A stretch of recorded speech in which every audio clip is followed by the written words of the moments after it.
Yesterday, the president had a roundtable at the White House, and they were talking about jobs. And they had the fellow who runs Goya Foods, Bob Unanue, and he said that this president reminds him of his grandfather who started Goya Foods back in the 1930s.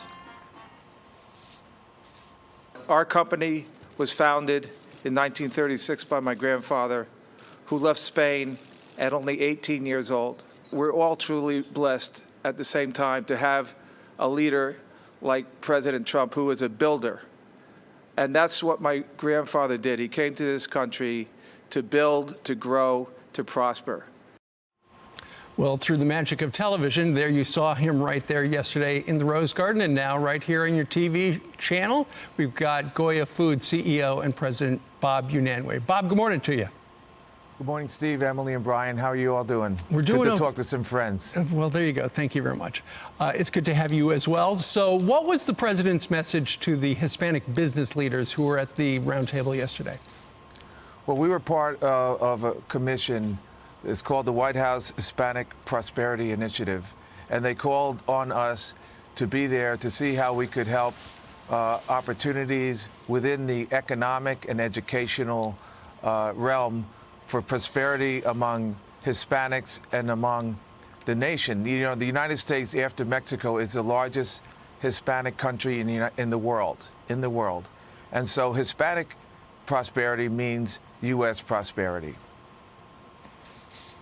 Bob, can you speak to the trajectory that Hispanic Americans have seen during this administration and what you see moving forward if this president were to win re-election in November?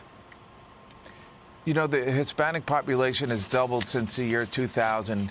And so as the Hispanic population grows and the contribution of the Hispanic community is incredible. New business startups are 3 times as fast within the Hispanic community than within any other community. Previous to COVID, the Hispanic unemployment was the lowest in history. So our very proud of our group of employees who are first responders. When this COVID hit, you know, I went to our people and I said, look, this is going to be tough. And they said, if we don't do it, nobody will. So we've worked around the clock. We never stopped working. And I'm really proud of that. And that's what is part of the tenacity of the Hispanic worker who, you know, wants to contribute to this country. Not to take, but to contribute and to give and to build. Hey, Bob, are you getting a boycott? That's what I've heard because you had the audacity to show up at the president's invitation and say some positive things about him? You know, Brian, yes. And, you know, it's suppression of speech. In 2012, 8 years ago, I was called by Michelle Obama to Tampa. And they were mentioning to launch a My Plate thing, which we put on. It's putting the nutritional pyramid into a plate of portion control. They wanted to approach the African-American community, the Hispanic community, to eat more nutritionally. So they called on us as the most recognized Hispanic brand in the United States, and I went. I went to the White House later, and I introduced in Hispanic Heritage Month, President Obama. And so you're allowed to talk good or to praise one president, but you're not allowed, when I was called to be part of this commission to aid in economic and educational prosperity, and you make a positive comment, all of a sudden that's not acceptable. So, you know, I'm not apologizing for saying, and especially if you're called by the President of the United States, you're going to say, no, I'm sorry, I'm busy, no thank you. I didn't say that to the Obamas, and I didn't say that to President Trump. Bob, it seems like there's a double standard, doesn't it? Yes, sir. Yes, Brian. That's Steve, I'm sorry. We're your friends. You said that earlier. Yes, sir. And tying up with what we were talking about earlier regarding Joe Biden's plan that he unveiled yesterday.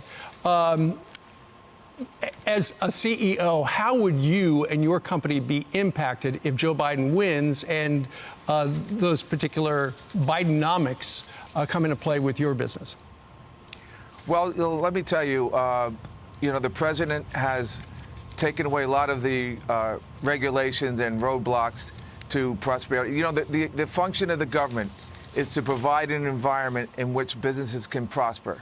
As soon as the government gets involved in impeding that, then that makes doing business a lot harder. It's not easy to build and run a business today. It really is difficult. And so we need the most help so that we can create jobs. We don't need roadblocks and in our path. All right, Bob. The other thing that I think really affects you, number one, is I heard your message about food banks yesterday. People are starving, and Yes, people sir. and we're not aware of it, and you're aware of it. You're doing what you can. People have to find out their local food bank and help out. Number two, I'm extremely worried about restaurants, and now all these states are saying no more indoor dining. That's going to affect the people. They're not going to be buying less food from you. People are going to be going out. The whole industry could collapse. How concerned are you on that? You know, in recessions and things like that, we actually do pretty well. You know, we sell basic, nutritional and good food products. So during those times, we tend to prosper. You mentioned the food banks. In 2008, there were shortages of corn, wheat, a lot of the commodities, rice, et cetera. This year is something similar. So we're packing around the clock. We're hoping that by the end of the summer, when new crops come in the meantime, we're donating 1 million cans of chickpeas, 1 million pounds of food to the food banks to start filling. And that's something we do through Goya Gives all year, every year. We're always giving back to our community with face masks, in scholarships, in food and things like that. We are blessed, and we want to give back. We want to give back to the community. And Bob, I think that's a testament, too, to your place in the supply chain and those that have the benefit of direct-to-consumer versus, as Brian brought up, direct-to-restaurants that really feel those holes. And the fact that you have been prospering during this time and continue to stay committed to donations just speaks to your generosity and your philanthropic endeavors. We're so grateful for your time this morning. We're grateful for your collaboration with the president and for what you do with Goya Foods. Thank you. Thank you, Emily.